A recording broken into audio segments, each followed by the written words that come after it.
வருத்தம் வேண்டாம்.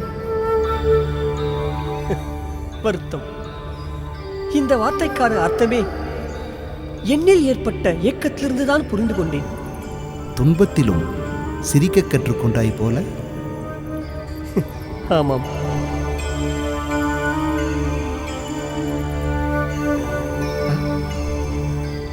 தாங்கள் கெட்டிக்காரர் தான். நான் கேட்ட கேள்விக்கு பதில் கூறாமல் என்னையே மறக்கடித்து விட்டீர்களே. உனக்கு ஏற்பட்ட அந்த பய உணர்விற்கான விடைதானே? ஆமாம். ஆனால் அந்த உணர்வு என்னுள் ஏற்பட்டது. அது அனைவருக்கும் ஏற்படும் சாதாரண உணர்வு என்று நினைத்தேன். ஆனால் தாங்கள் கூறுவதை பார்த்தால் அதில் ஏதோ ஆச்சரியங்கள் இருந்திருக்கும் போல் தோன்றுகிறது. மானிடர்கள் அனைவரும் மனதைரியமும் ஆற்றலும் அழகும் பெறத்தான் விரும்புவார்கள். மேலும் அதுதான் மதிப்பும் மரியாதையும் தருகிறது என்று அஞ்சா மனத்துடன் தெரியும் பலரை நான் கண்டிருக்கிறேன். நீ கூறும் அதே மதிப்பு மரியாதை ஒருவரின் வாழ்க்கையை மாற்றினால், மாறிய வாழ்க்கையை கண்டு பலரும் பயந்து ஒதுங்கினால் எப்படி இருக்கும்?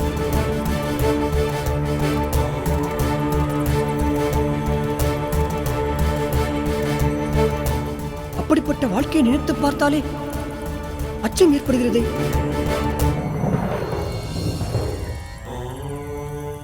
இப்போது உன் கேள்விக்கான பதில் கிடைத்திருக்குமே.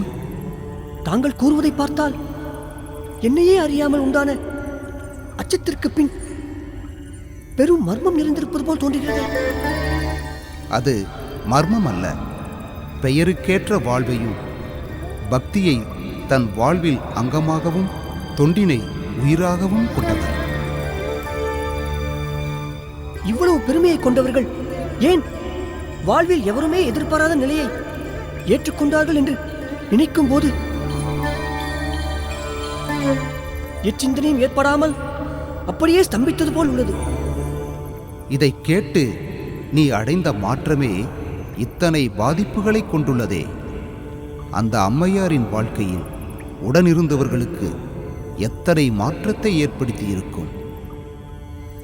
நான் கண்ட அந்த உருவம்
புனிதவதி, அம்மா புனிதவதி, புனிதவதி, எங்கேயம்மா இருக்கிறாய்?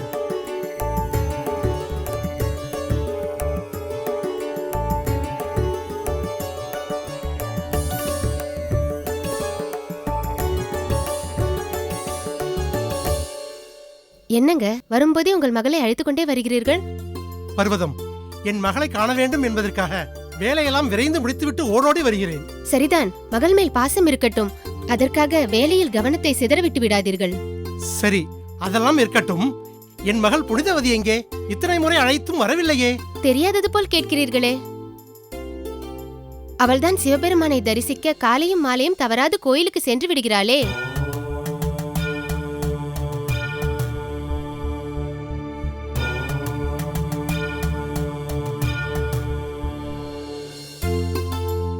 ஓ ஆமாம்,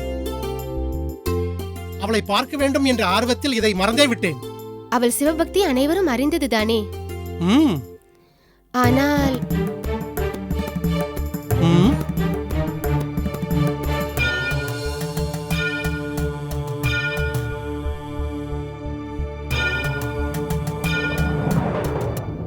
பர்வதம், என்ன ஆனால்?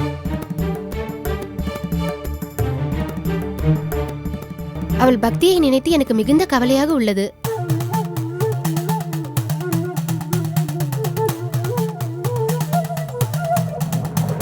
என்ன கூறுகிறாய் பர்வதம்? பயமாக இருக்கிறதா? ஏன்? எதற்காக? ஆம், அவள்தான் ஆழ்ந்த சிவபக்தியில் மூழ்கி இருக்கின்றாளே. அவள் வாழ்க்கையை பற்றி யோசிப்பதே இல்லை. அதை நினைக்கும் போது எனக்கு மிகுந்த கவலையாக உள்ளது. கவலைப்படாதே பர்வதம், அவள் இன்னும் சிறு குழந்தைத்தானே. அவள் வளர வளர பக்தியையும் வாழ்க்கையையும் பிரித்து பார்த்து புரிந்து கொள்வாள். நானும் அந்த நம்பிக்கையில் தான் உள்ளேன். எத்தனையோ நன்மைகளை செய்யும் ஈசன் அன்றாடம் அவனையே நினைத்து வழிபடும் என் மகளுக்கு ஒரு நல்ல வழியை காட்ட மாட்டாரா என்ன? சரி, மண்டியிலிருந்து களைப்பாக வந்திருப்பீர்கள். நீங்கள் சென்று சற்று ஓய்வெடுங்கள். நான் பருகுவதற்கு மோர் எடுத்து வருகிறேன். பர்வதம், புனிதவதி வந்தவுடன் என்னிடம் தெரியப்படுத்து. சரி, கூறுகிறேன்.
புனிதவதி,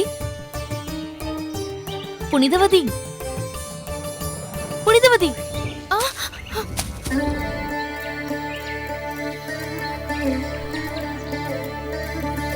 இறைவா, பூவெல்லாம் கொட்டி விட்டதே. நீ ஈசனுக்காக மலர் கொண்டு வந்தாய், அது அவரிடமே சென்று சேர்ந்து விட்டது. நீ எது செய்தாலும் அதில் தவறு நேராது. சந்திரா, ஏன் என்மேல் கோபப்படுகிறாய்? ஏதோ அவசர காரியம் போல் அழைத்ததால் சட்டென பூக்கோடையை தவற விட்டேன். பொறுமையாக அழைத்திருந்தால் இத்தவறு நிகழ்ந்திருக்காது அல்லவா? நான் ஏதோ பெரும் குற்றம் செய்ததை போல் ஏன் இவ்வளவு அறிவுரை கூறுகிறாய்?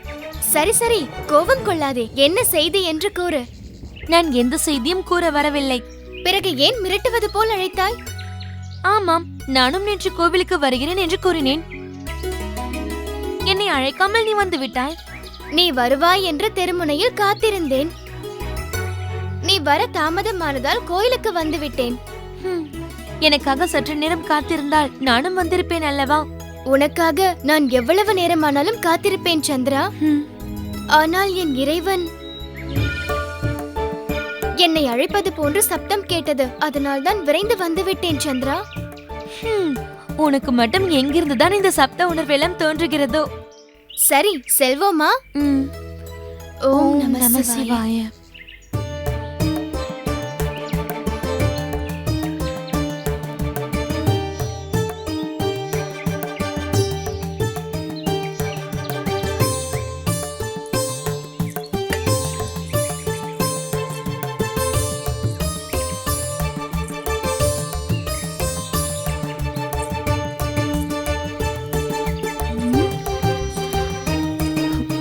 என்ன சந்திரா, ஏதோ யோசனையிலேயே வருகிறாய்?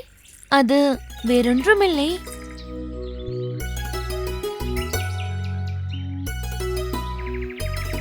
என்ன கூறு? உன்னுடன் பழகிய நாள் முதல் என்னால் ஒரு நாள் கூட உன்னை பார்க்காமல் இருக்க முடியவில்லை.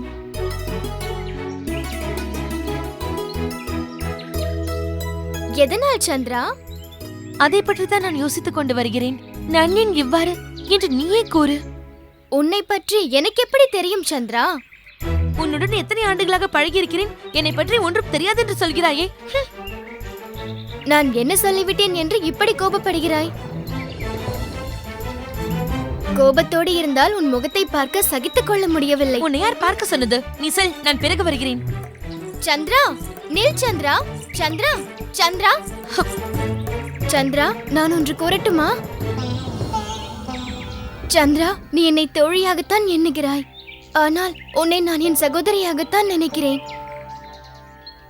அதனால்தான் தினமும் என்னை காண வேண்டும் என்று எண்ணுகிறாய். நீ எப்படி தினமும் என்னை பார்க்க வேண்டும் என்று நினைக்கிறாயோ அதே போல்தான் நானும் தினமும் உன்னோடு இருக்க வேண்டும் என்று நினைக்கிறேன்.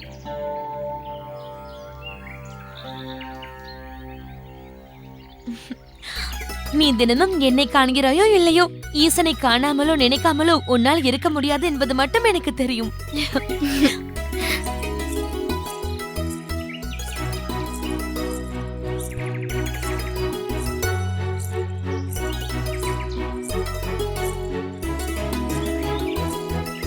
சந்திரா, நில். என்ன புனிதவதி? உன் காலில் உள்ள கொலுசின் சப்தத்தில் ஒரு கொலுசின் சப்தம் மட்டும் கேட்கவில்லையே, காணவில்லையோ? ஆமாம், காணவில்லையே. ஐயோ, எங்கே தொலைத்தேன் என்று தெரியவில்லையே.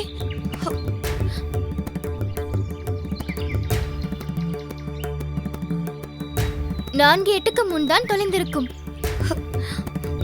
அப்போதுதான் அந்த சப்தம் நின்று விட்டது. சரி, வா பார்க்கலாம்.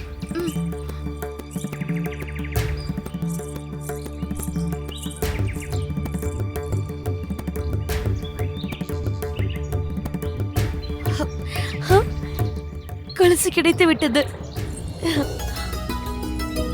மிகவும் நன்றி புனிதவதி. நமக்குள் நன்றி என்ற வார்த்தை இருக்கவே கூடாது. சரி சரி. ஆமாம், இந்த கொலுசு சப்தம் கேட்பது மிகவும் அரிது. உனக்கு எப்படி கேட்டது? கேட்டது, அவ்வளவுதான். நீ செய்யும் காரியங்கள் அனைத்தும் ஆச்சரியமும் விந்தையுமாகத்தான் இருக்கிறது. அதான் கிடைத்து விட்டதே, வா செல்வோம். இந்த கொலுசு என் தந்தை எனக்கு ஆசையாக வாங்கி கொடுத்தது. நான் தனியாக வந்திருந்தால் நிச்சயம் இதை தொலைத்திருப்பேன். நல்ல வேளை நீ என்னுடன் வந்தாய். சரி சரி, வா செல்வோம்.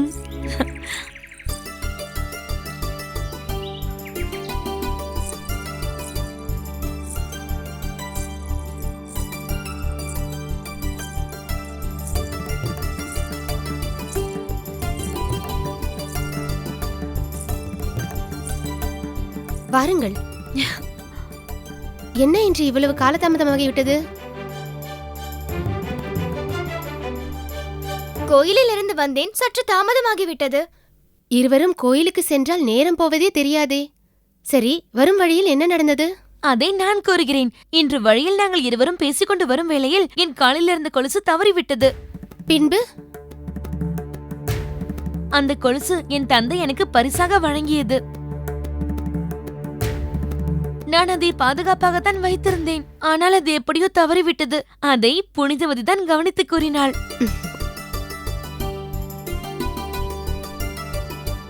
பின்பு நாங்கள் இருவரும் வந்த வழியை சென்று கண்டெடுத்தோம்.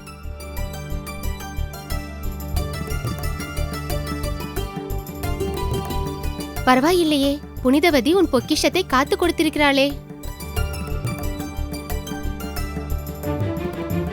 இதில் என்ன விந்தை என்றால் என் கொலுசு அவ்வளவாக சத்தம் ஒன்றும் எழுப்பாது. இருந்தாலும் என்னுடன் பேசிக் கொண்டிருந்த வேளையிலே கொலுசு தவறியதை கூறினாள். ஆச்சரியமான விஷயம்தான்.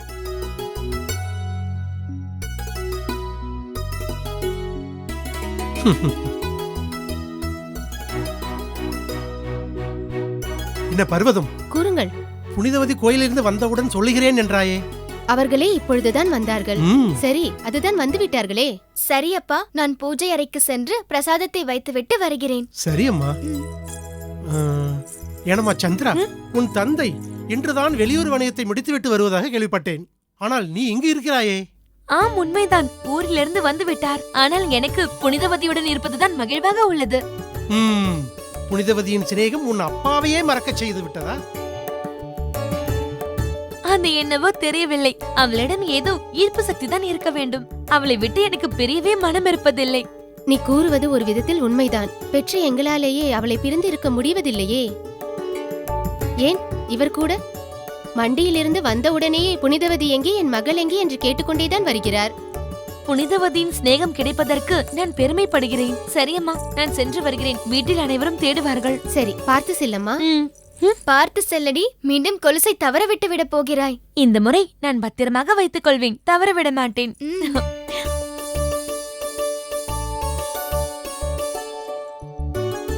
சரியம்மா புனிதவதி, நீ சென்று சற்று ஓய்வு எடுத்துக்கொள். இல்லை அப்பா, நான் வீட்டு வேலையில் அம்மாவுக்கு உதவியாக இருக்க போகிறேன். சமத்து. நீ ஒரு வேலையும் செய்ய வேண்டாம், நானே பார்த்துக் கொள்கிறேன். ஏன் அம்மா? உதவி செய்கிறேன் என்று கூறிவிட்டு அதை அப்படி செய்யுங்கள், இதை இப்படி செய்யுங்கள் என்று என்னை ஒரு வழியாக்கி விடுவாய். அம்மா, நீ சென்று ஓய்வெடுத்துக் கொள்ளம்மா.